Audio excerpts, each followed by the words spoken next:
Hi, everyone. My name is Kim Ang, And I'm Cinda Kay. and this is our podcast, Superpower and Sidekick.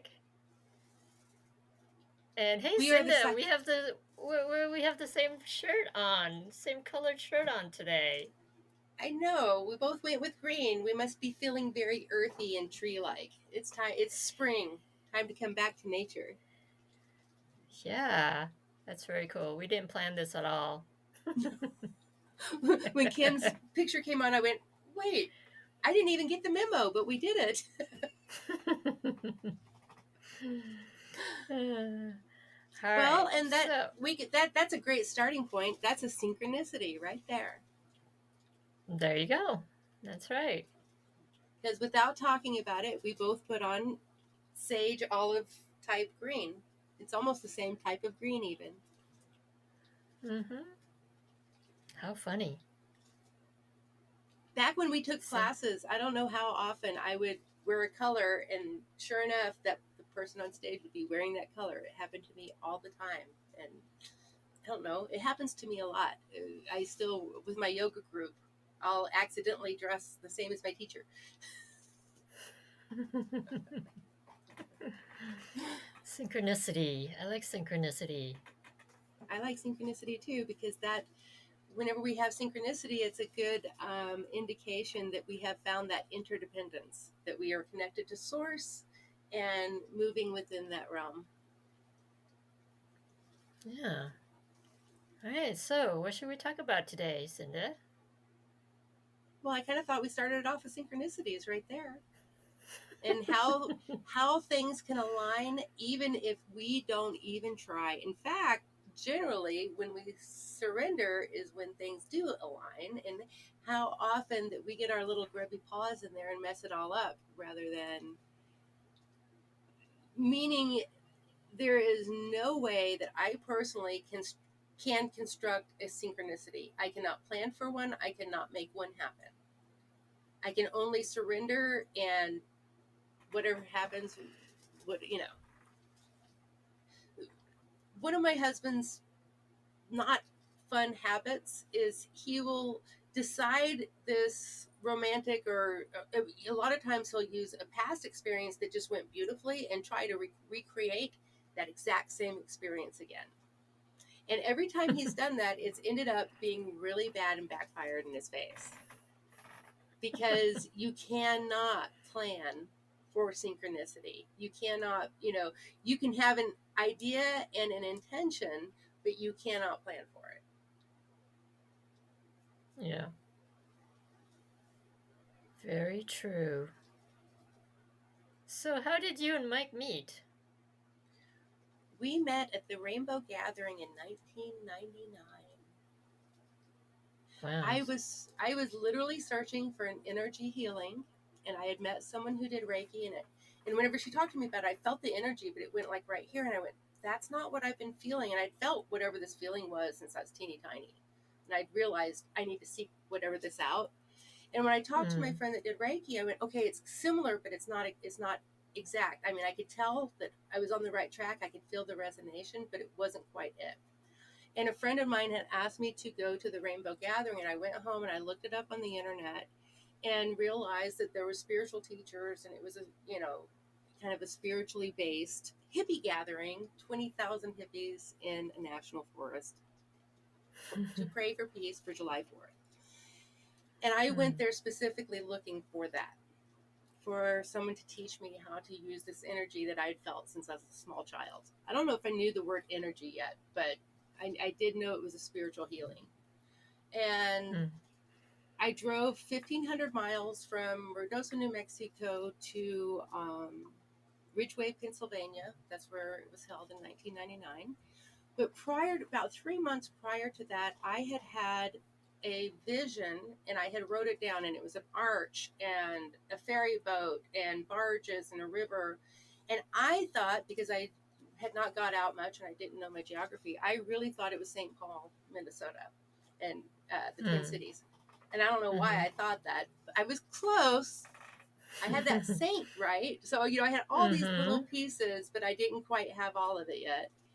And on the way there, right in Missouri, before, anyway, it was, I can't remember where there was a KOA. It was 9 o'clock at night, and all of a sudden I was so tired I couldn't drive at all. It just like came over me. So I went in and I went to sleep at a KOA. And I woke up the next morning and I could actually like feel angels lifting up my car. And as I come driving up over the hill, I drove into St. Louis and I saw the arch, the river, the barge. What I thought was, I had such a vision on it. I had actually drawn a picture, and one of it was a lit up Ferris wheel. Well, I realized when we drive through, it's the ferry boat that was all lit up, and it was parked in front of the arch. And I'm like, oh my God, it wasn't St. Paul, Minnesota, it was St. Louis. And it was a really big deal. And we camped in Columbus, Ohio. And then the next morning we got into the Rainbow and we hiked in. And, or actually, yeah, it took us all day to hike in. We had 2 80-pound packs. The friend that was with me, I was like and she's like, can't we do this tomorrow? I'm like, no, we have to get it all in tonight. I don't know why, but and we did. But it was like midnight by the time we dropped everything off where we were going to camp, and we just went and sat by somebody else's fire because we're all alone, and it was quite scary. And we went back to our camp that next morning, just got a couple hours of sleep, and we got up and we were making hemp necklaces. We were going to use them for the trade circle.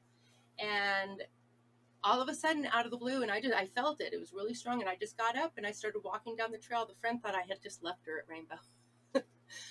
But I walked down and there's like an L in the path, and I stopped there and I'm just looking at the river and looking around, and here comes a hippie guy walking down the path, and he comes and he gives me a hug before we ever say anything. And I felt that feeling that I had felt, what I came to search for, an energy healing teaching. I felt that feeling, and I go inside of myself and I go, why did I just feel that? And I hear in my head, that wasn't you, that's him. And I went, I knew my life had already changed in that moment because of feeling that energy. And I had been feeling my whole life, but I was the only person I knew had that feeling. So to meet someone else it was trippy. And, he hi, my name's Mike. And, oh, hi, I'm Cindy. He goes, well, what are you guys here for? And I said, no, I didn't say that. He said, what are you guys doing today? And I said, well, we just got into Rainbow. What are you doing? And he said, oh, I just taught an energy healing class over at Bus Village. And I'm like, and I grab his arm. And I said, that's the only reason I even came to this gathering. And I'm like intense. And I grab his arm and I pull him back to our tents. And I said, you have to teach it to me and my friend now. And we got in the tent and he taught us the level 1. And anyway, when we were done with the class and we were sitting there talking, and there were different things. I said something, I'm a Scorpio, and he goes, oh, I'm a Scorpio too. And there was several of these synchronistic type things happening, and my friend was watching it.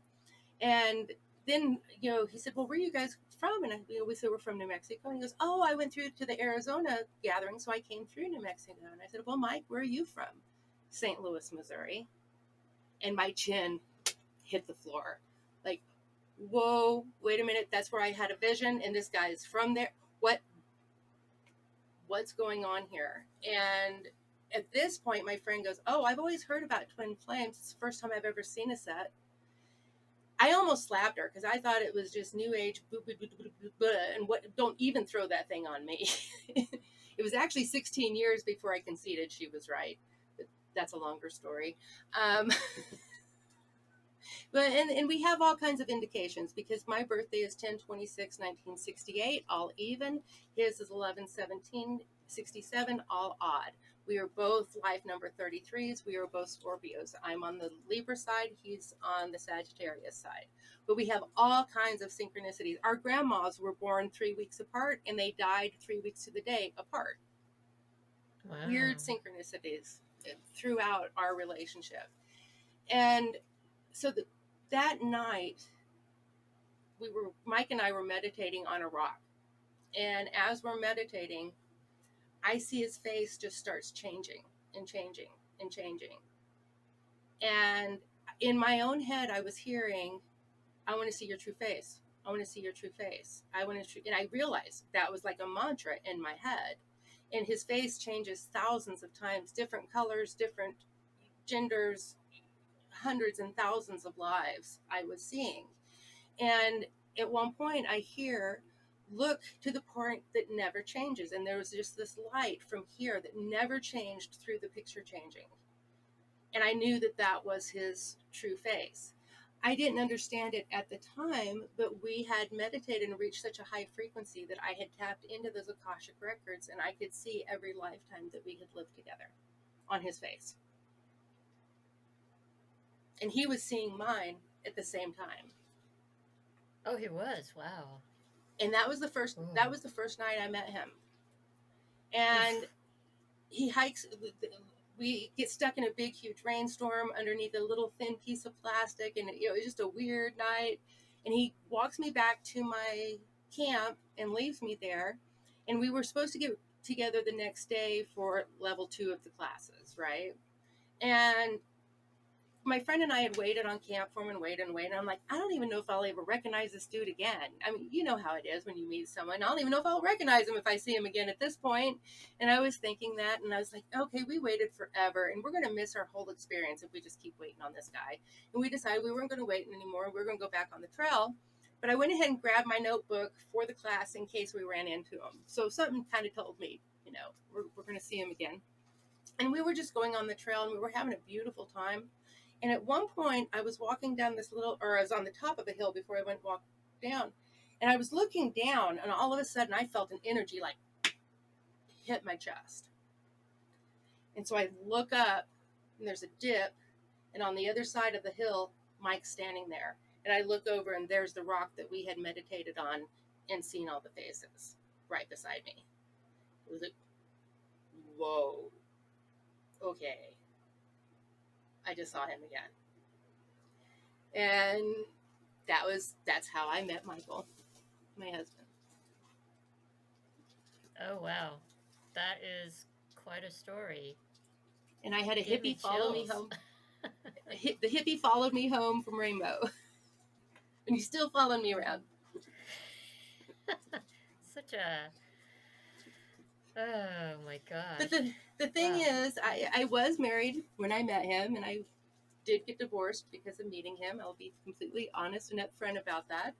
But one of the stranger things about it was that I had been having a knowing, or I wouldn't call it a vision, but I knew long-haired guy. I had realized over years, I was married for 12 years before Mike, and for a good 10 of those years, really all of them, at the end of June, beginning of July, I would look elsewhere, and it was always long-haired guys. And I don't know why, it was like compulsive.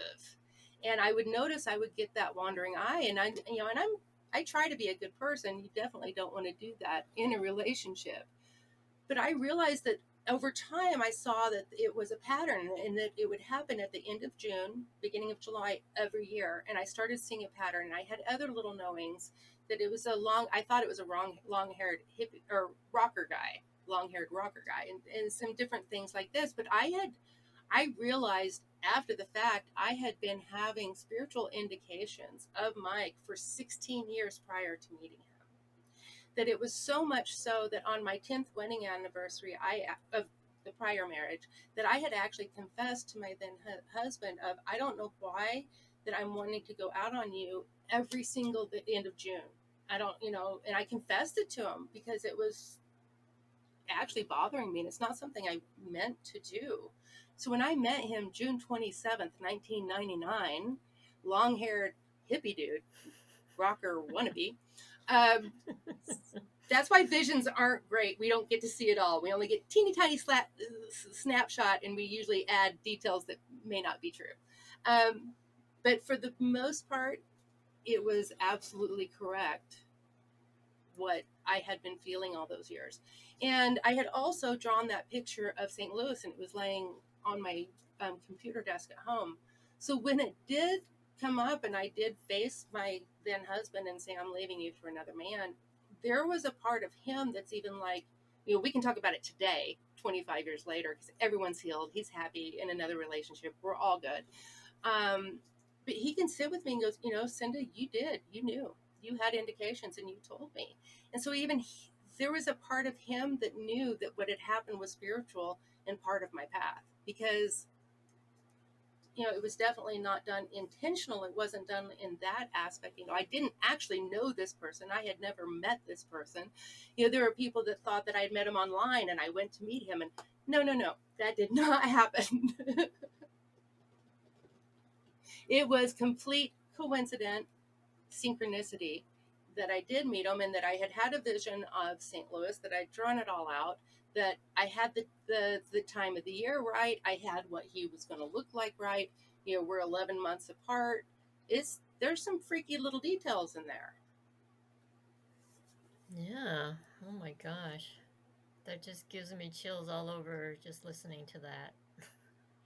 So when things get hard and we have to break old codependent status quo patterns that we were conditioned to have in this wonderful society that we live, I can go back to, wait a minute, I've lived thousands of lifetimes with him. This is only one tiny little snapshot. We can get through this. And I think some of that happened so I would have a big enough perspective to be able to overcome some of the difficult things that we came here to do, to rewrite. By having a larger perspective, I also was able to find more compassion and empathy for his side of conditioning, that, we all have different aspects, that, we're all in this micro macro, that we're doing it in our own little honeybee cell. And as we renegotiate from that patriarchal experience more into going back to nature and in union with ourselves and with the divine, that we're going to completely recreate all of our relationships. In this paradigm and dynamic that we are currently living in today, it's going out. And a lot of people are here today doing the work to change it. And it's by recognizing where we're codependent and we try to make somebody else love us the way that we want to be loved, rather than having that love for ourselves and sharing it with that other person. It's a completely different way of doing things. But I don't know if I would have had the stamina to get through some of the things that him and I have moved through had we not had that experience in the beginning. Yeah, I mean, when you were talking about twin flames, can you explain a little more about that concept and what that's about? I still have, I almost have two different cups for it. What I've actually experienced and what I know is my knowledge through experience and through divine guidance, and then what the spiritual community says about it. And to me, it's like two different things. I don't necessarily agree with everything in that cup that they're talking about today. And because of that, and because I personally think it's been given a very bad, people, I want my twin flame. Well, first off, you want to work? Because twin flames are not fun relationships necessarily. You're here to break every negative pattern in your life. So if you're calling in your twin flame, I hope you're ready to do a whole lot of work. If you want that dreamy, beautiful relationship, then go for a soulmate. Don't go for a twin flame. What's the difference? Because one's going to rub you the wrong way to make you become self-aware. And that's the twin flame. Because that mirror is so clear with twin flames. It's much clearer than any other relationship. And it's going to bring up all the shadow. I think most twin flame relationships are actually trauma bonds and not twin flames, where they're coming together because they have a shared trauma rather than actually being twin flames. And I also think that many twin flames can also trauma bond and have that as well. And I do think that is something that actually happened with Mike and I, and that we absolutely had to work through and move through, and we're still working on it, still renegotiating it, because some of it, there's times where he's talking and I almost want to say, oh, that came from Little Rascals episode da da da da, He-Man Woman Hating Club. And I can almost see and feel where some of this conditioning comes in, and he can probably look back and say some of the same stuff from my conditioning, right? But how are we going to, you cannot see your own conditioning until you have some kind of a relationship or circumstance to bring it up, to show it to you, because it becomes so much a part of us that we don't even know that it's there unless something comes in to bring awareness to it. And twin flame relationships, did you in elementary school, did they make you chew pink pills so you could see where you didn't brush your teeth good? No.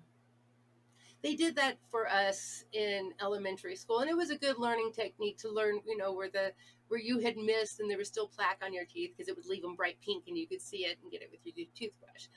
I kind of look at twin flames as being that spiritual pink pill, so you can see everywhere you haven't brushed.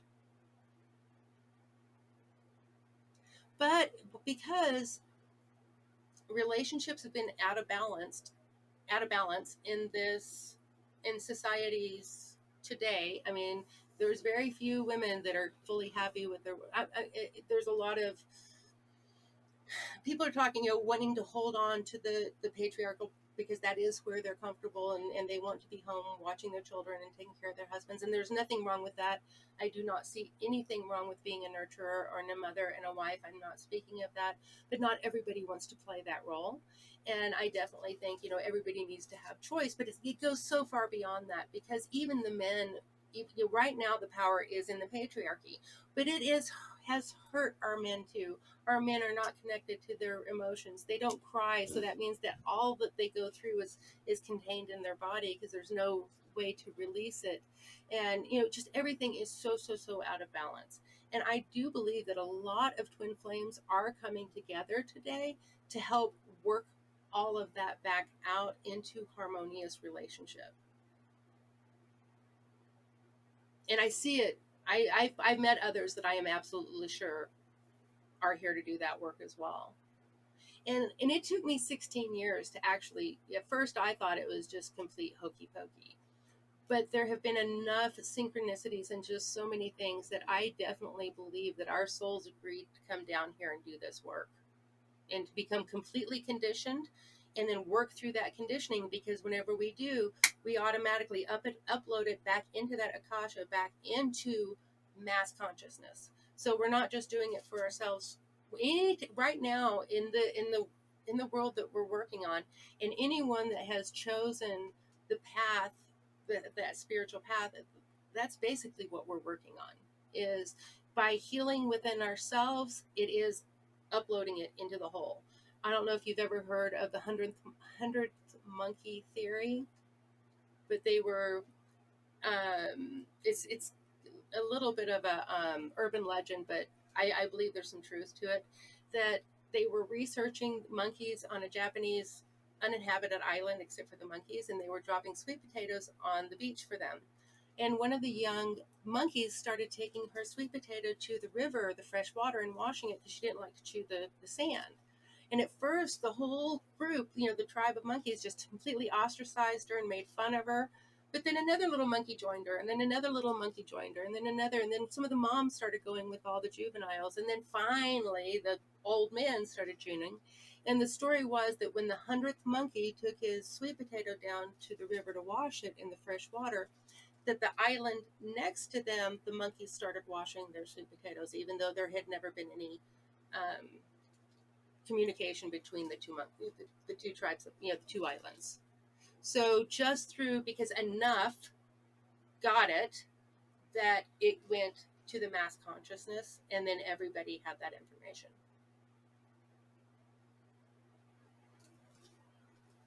And we are like sharks and horses. We do have an energetic field that goes everywhere with us. And because we have that multidimensional aspect, we are also tied into the multidimensionality of this planet, and it is all connected. in the etheric, in that Akashic field.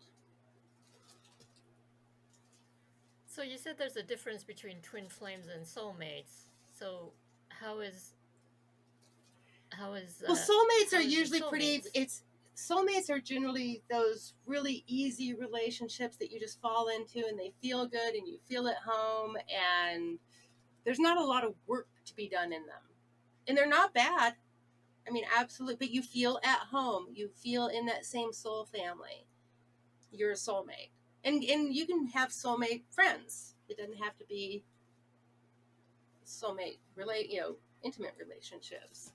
Soulmates can go into many soulmates. You're going to have a whole lot more soulmates than you're going to have twin flames. And this is one of the places where I differ from mainstream belief in it. You hear that twin flames are two halves of the same soul. Baloney.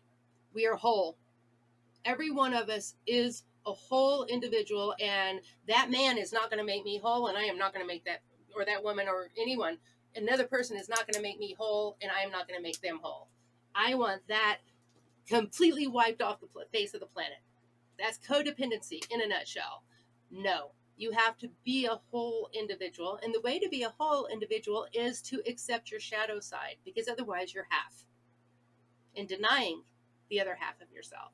So it's more about being completely, fully whole. I do believe that we can have more than one twin flame. Most of the belief system out there is you can only have one twin flame because they're the other half of your soul. From my experience and my understanding of it, it is more that two people have agreed to go into the highest archetype that they can. Be it Isis and Nora, or Jesus and Magdalene, or those types of avatars, that they agree to go to the highest frequency possible together. And one reason that I know this is because I was in New Zealand and realized if this one wasn't going to work out, there was another choice. And I asked, well, am I still going to have to overcome the codependency? And I heard, yes. It's like, well, then I'll just stick where I'm at. But I had a lot of the same indications that I had that, spiritual phenomenon, that I knew that the universe was going to provide me another choice if the first one wasn't going to work out. And I don't think everyone gets to travel the planet to realize, nope, you can have more than one. And I got to do that. I globe-trotted big time. I was all over the planet. So I had a better chance to run into somebody else than what a lot of people might have. I do think twin flames are few and far between. I don't think there's, we could have 1,000 soulmates in a life, but we are not going to have 100 twin flames in a life. There's no way. Where I don't necessarily believe that we only have one, because I just don't believe in the concept to begin with. I do believe we are always whole. There's no such thing as splitting in half. But even though I disagree with that, I do think they're extremely rare. They're not necessarily a common thing. Though they are more common now than they used to be. And I do think it's, for one thing, we have more people on the planet than we've ever had, so there's going to be more of them. But we also came here, we are here to change a paradigm right now. We are moving from our own BC to AD. We are completely changing the current program for a new one. And So for all the single people out there who are looking for their soulmates or twin flames, what do you say to them? Pay attention to yourself, because if you do have a connection to make in this lifetime with your twin flame, you're probably already getting indications of it, and you may or may not trust yourself. I know for sure I had at least 16 years of indications before it happened. And I do think we have more indications with like twin flames, because there's a mission in that. One of the things I didn't say, when we first met that first week we were together at Rainbow, at one point we were sitting next to a fire and just talking. And Mike said the word codependency. And when he did, 2 rocks exploded in the fire. Boom, boom. And I knew it was a message. So that's why I know we came here to heal the codependency within ourselves in our own little micro in order to help it heal for the macro. Not saying that we're doing it for everyone, but there's 100 of us right now all doing it. And when we hit that 100th, that math, then it goes to mass and it goes to everybody. And being, that I read tarot and things, I have a lot of people come on my porch or here, and I get to experience it. And I'm like, okay, there are other people doing this work. That's one of the, I went into isolation 2 years before everybody else did from the pandemic, because I isolated due to the chemical sensitivities before it. And it's really interesting to me as we're all starting to come out of isolation and we're all starting talking and we're starting to see what all we were all, the type of self-care and self-work that we've been doing and how much we actually connect in that, even though we were all our own little hermits for a while doing it. Yeah. So do you think that if someone is looking for love and they feel lonely and there's like this sense of desperation that they want to be with someone, so I think that can actually kind of, I think it can actually be repelling. yeah, And exactly. And another thing, I talk, you cannot force synchronicity. Mm-hmm. The thing about twin flames, they only happen along the line of synchronicity. So they're absolutely not forcible. First off, you don't want to force anyone, because that's like putting a cat into a paper bag. And I wish you a lot of luck, and I hope you have a lot of Band-Aids. So, I don't want to say you have to love yourself in order for other people to love you, because I don't like that. I don't, I went through a lot of years where I didn't feel like I was worthy, and I sure wouldn't want that little girl to not be loved. I think everybody is worthy of love. I don't care where you are in your growth or your development.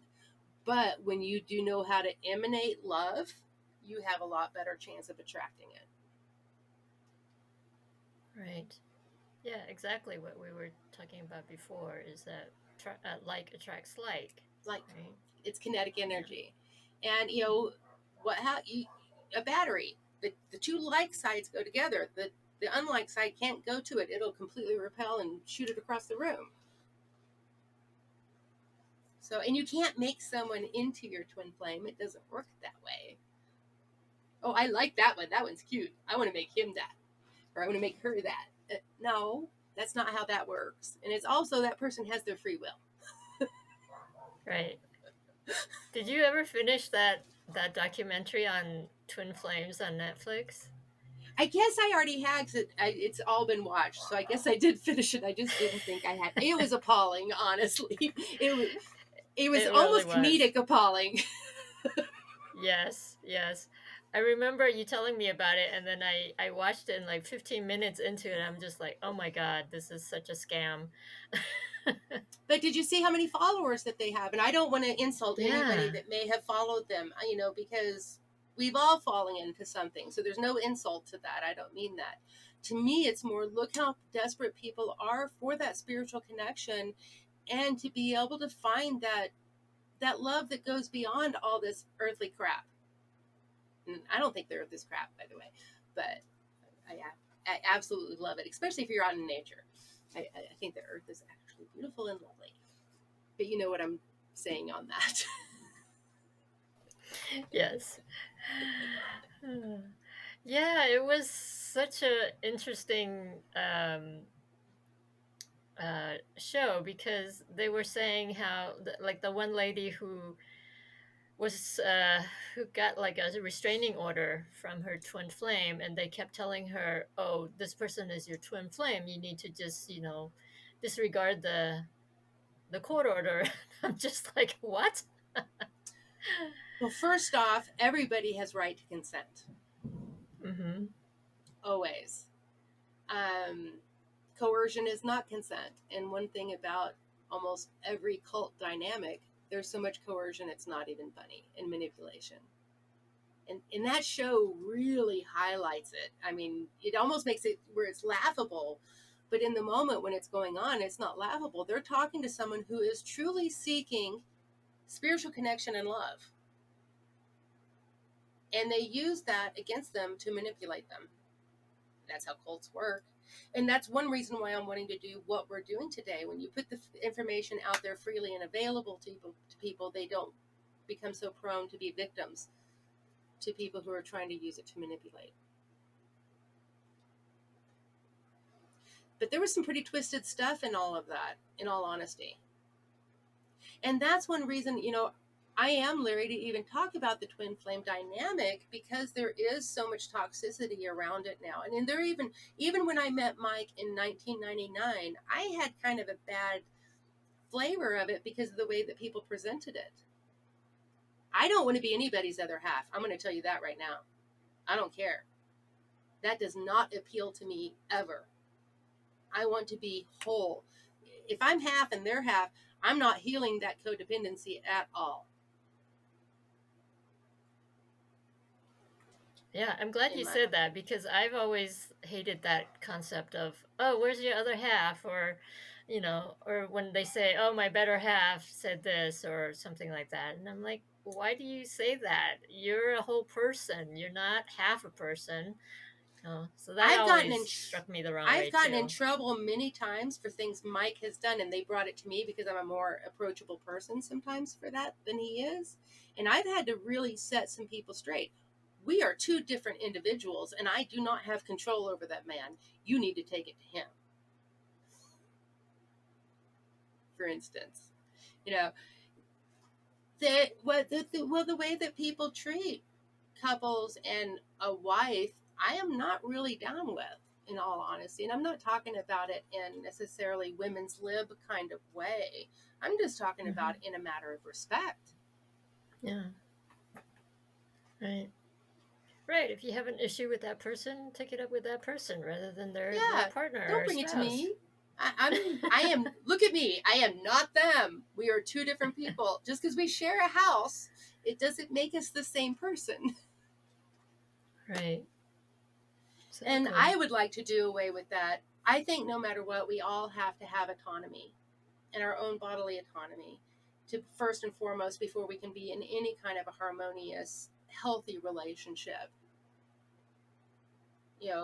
I think the first way to have a toxic, codependent relationship is believing that person is going to complete me, or that I can complete them. That's arrogant, in my humble opinion. Or their need to change that person to however they think that person ought to be. Just like renegotiating our very codependent relationship that we have had, that my husband and I have had, and toxic as all get out. We've got a lot of witness to that at times. But the main, the moment, it's 4:44 my time, angel moment. My turning point was the moment I found my self-worth. It was actually in New Zealand. I was talking about it a minute ago. And I realized everything that he had told me about myself and the villainization nonstop that I didn't realize that I was just absorbing and letting him do. And I realized I wasn't a bad, and I did deserve love. And there was other people that were willing to do that if he wasn't. And it kind of woke me back up a little bit in myself.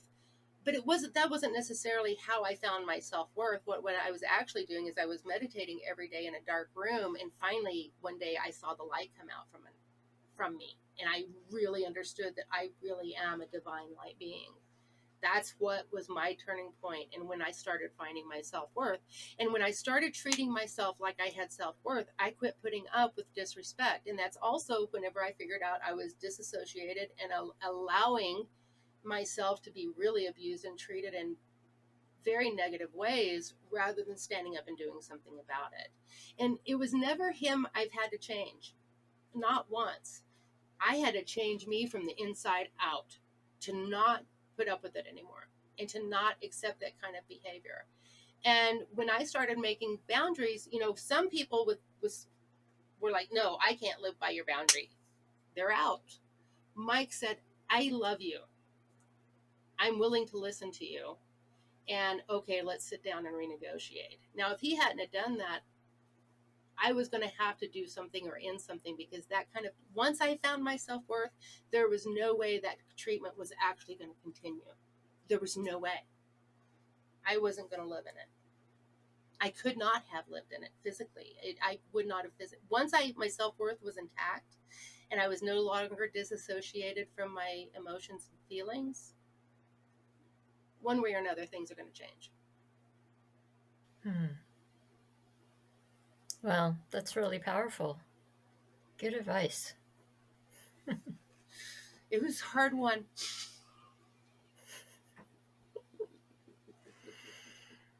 Yeah, it was kind of like an ultimatum for him, huh? And the part that's come out though is what Summer and I, my daughter and I, have really seen was it was him overcompensating for his own lack of self-worth. And Hmm.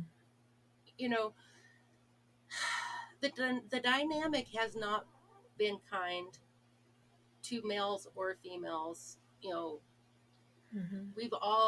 it's all out of place. It's all out of harmony. And every person is walking around out of harmony. How are you going to make a harmonious relationship? Right. And you think that you're out of harmony, but I'm going to get my twin flame and all of a sudden I'm going to be in harmony because they complete me? God, I wish you luck. Send me a note. Let me know how it's going. Because what's going to happen is you're going to see everywhere that you're out of balance.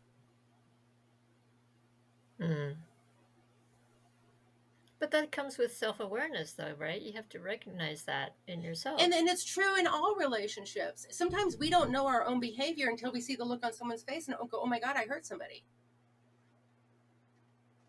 How else do you become aware and make changes within yourself? If you live in a vacuum, you're never going to see it. What if they don't even see that? Well, do you want to keep playing on their playground? I prefer I to guess. play with self-aware people as much as possible. And I'm not expecting perfection in though, because I believe in being human and allowing our humanity. You know, Yeah. some of the travels that I did, I went to Auschwitz, and I definitely had a very mainstream belief of what I was going to face when I got there. And I was so wrong. Now, don't get me wrong. The scars of what have happened, it's horrific, and you can feel the energy of it, and you can smell it in the air. I mean, it's not a nice place. But what I noticed is it was free. There wasn't the wandering souls that I thought there might be there. Jewish people had a very definite connection, and it wasn't just Jewish that were killed there. There was a lot of people killed there. There's Polish people killed there as well. That these people had a spiritual connection and ancestors to meet them at Rainbow Bridge and to bring them home. It wasn't, you know, some of the locations we've gone, you can feel it. You can feel that, you know, that there's a lot of stuck energy there and stuck souls. That is not what I felt. But boy, howdy, whenever I did feel who it was the German man who had ran the place, not. And I had a very strong message that it wasn't, that his ancestors were still suffering today for what he had done. And so that my energy to help, because I was wanting to help, really needed to go to that family rather than the victims. And it really turned my whole understanding around from what I thought the work was. And it was 2 years later, I was watching on a documentary, and the grandson of the guy that ran Auschwitz was on the documentary, and you could see the suffering in this man's face, and that he had dedicated his life for making restoration for what his grandfather had done. He was he was torn up. So he was the one that actually needed the love and the help. Not that the victims didn't, and I'm not discounting their experience or their families' experiences or anything else. I'm only talking in the energetic sense of things, that the souls weren't stuck. It was the ones that was perpetrating it, and they were the ones that actually needed the help. And it's helped me in my relationship, and I don't look at Mike necessarily as a perpetrator, and I can actually kind of see him now as the victim of the same conditioning I was. And it changes the whole picture.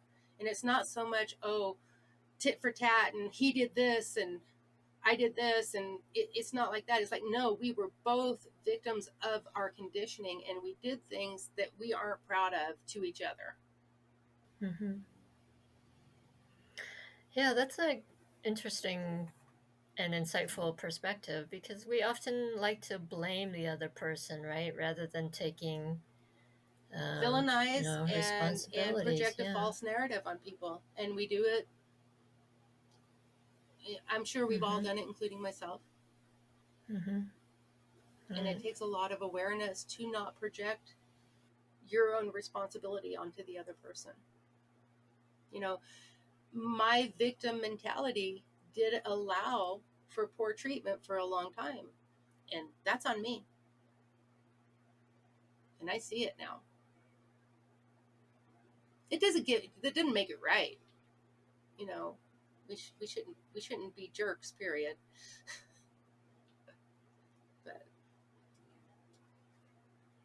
But we all have some toxicity.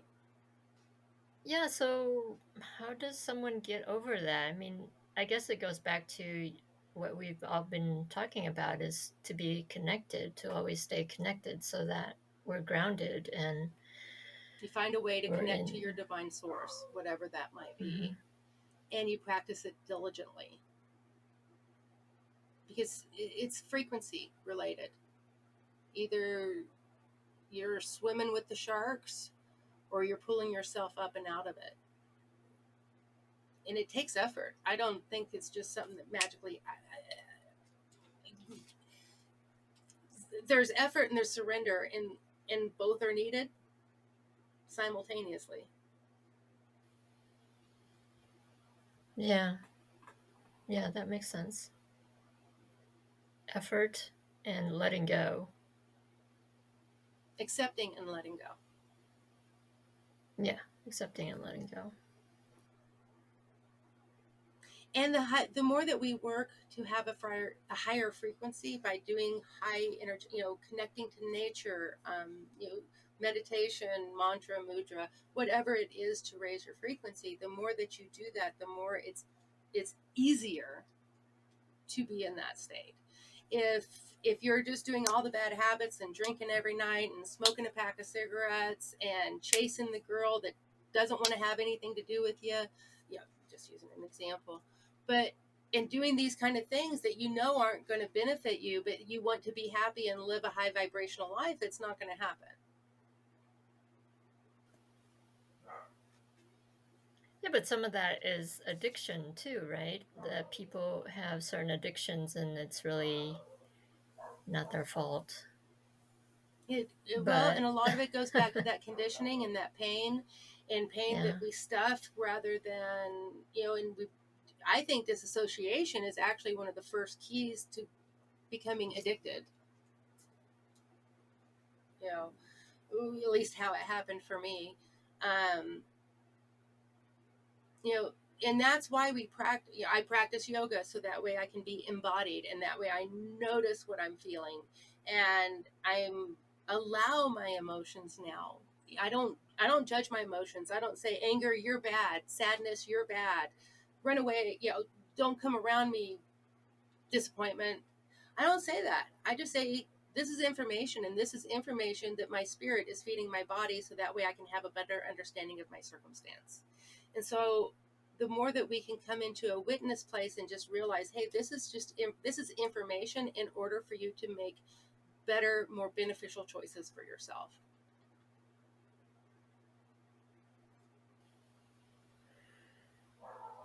Hmm. Good advice. You might read it back to me one day when I need it.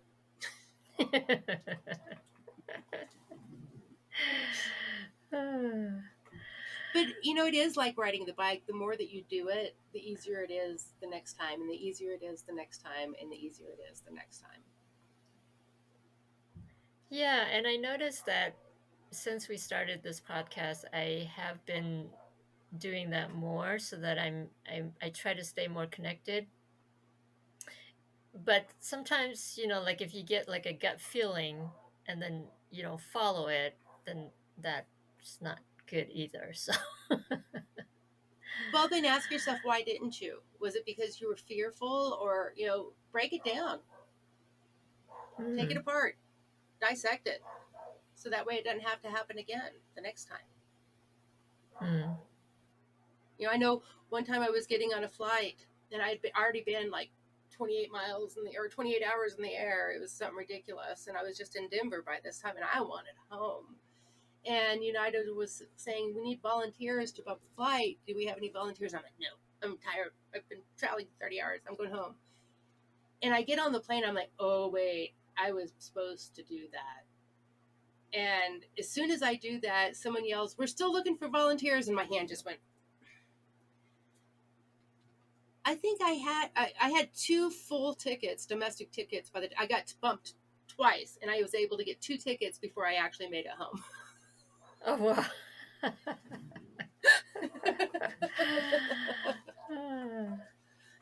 I flew my mom to New York with one of them. I remember. Nice. But and that's just it with spiritual. No, not necessarily the worldly stuff, but spiritual stuff. If it's meant for you, you can't miss it. And even if you screw it up, it can come back around. Spiritual stuff is different. If you have an indication and you have an inkling, I do think we get a lot of times more than one chance, because I do definitely think that our guides understand that we're living in a little bit, in the third dimension density. It can be, especially if we're beginners, especially if we're just trying to learn how to follow divine guidance and how to follow our intuition. I think we have a little bit more lenience towards us. Now, I do know that the better I've gotten at it, the more that my guides expect of me.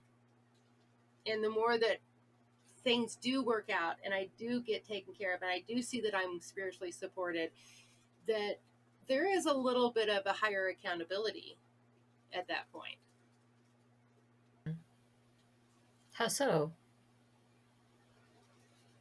Because I've heard them get on to me. You know better than that. We've already taught you that one.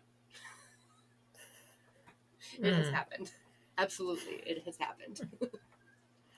So does that ever, like if you don't listen, then does the opportunity ever get taken away from you, or do you just get a different opportunity down the You road? just get a different opportunity. It's almost the same way of, okay, let's say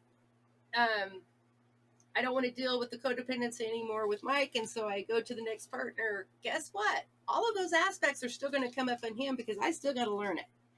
How many times have you ended a relationship with somebody and then somebody else comes and plays that exact same role for you because you didn't actually deal with the root? The same thing happens with our opportunities, though. If it's meant for you, it will come back for you. Mm. Yeah, It's seeking you as much as you are seeking it. that's true. If it's meant for you, and then And sometimes it'll when cycle we, it'll yeah, it'll cycle back around into a new opportunity, but to still get you to the same place you were needing to go. mm-hmm, mm-hmm, And I've seen it happen in my, I've seen that oh, I missed my cue, but then, oh, I see it. mm, And I've seen it come back around for me. It absolutely will.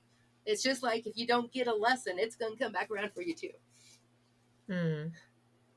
So does that work the same way that if something is not meant for you, then you continue to struggle and I think people can get stuck in that and lose their lifetime over that. I do. And get distracted and completely miss all of it. That's one reason I am concerned about people wanting their twin flame. Because on one hand, if it wasn't so much in mainstream media, I would go, oh, if you feel that, that means it's actually calling for you this lifetime. But now that it's so much in mainstream media, not necessarily.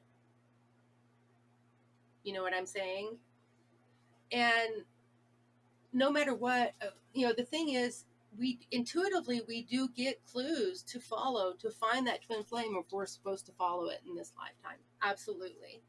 And I mean, just like the way that I did meet Michael, I had to drive 1,500 miles to Chicago. That's quite a drive for how old I was then and everything else. I had to take a leap to get there. I wasn't just going to get there without taking that leap. And a lot of times, our spiritual quests do require us to take a leap of faith of some kind. And it's usually something where naysayers are going on, and it's really hard to do. It's not easy. It doesn't come without challenges. It definitely does come with challenges. And how much of it is a priority to you. And that's how you discern it in those moments. Yeah. Did I ever tell you the story of how I met Mary? No, I don't think you have. No. I met her at a gay bar in San Francisco. Can you imagine me at a gay bar? Yeah, I can. You can? Yeah. Well, I remember when you got to San Francisco and you wanted to see what the life was about. Yeah. I do remember. Yeah. Yeah. But going to a club is not my scene. But a friend of mine kind of dragged me there, and I really didn't want to go. I think it was Memorial Day weekend that one time, and they were having like a ladies' night at a gay bar in San Francisco, the Castro district. And I'm like, oh God, I don't want to go. It's like noise, all that noise, techno music. It's not my scene. Not my thing. And yeah, not my thing. But I just kept like this feeling inside, like you should go, you should go, you should go. And I've said And you said no, you had no, a friend no several dragging you times. too, right? Yeah, yeah. Well, see, and that's another thing I have noticed, that spirit works through people around us. It was a friend that dragged me to Rainbow Gathering. I don't know if I don't think there's any way I would have done it. There's a concept in Feng Shui about helpful people in travel, that we don't get to anywhere without a helpful person. Well, that includes like meeting the people that we need to meet. It's usually through a helpful person that happens. So, I do believe the universe was working through your friend to drag you to that bar because Mary was there. Yeah, little did I know my life has changed forever. Well, and that's another thing I do see. People want this, twin flame or whatever relationship, but they're not willing to put down the Cheetos and the remote to go do it. Yeah, yeah, yeah. Not easy. But again, you can't force and you can't plan for, because it just doesn't work that way. That's not the dynamic it works on. Spiritual energy and spiritual phenomenon, if it doesn't make you go, it's probably not it. I didn't expect to go into the twin flame phenomenon, but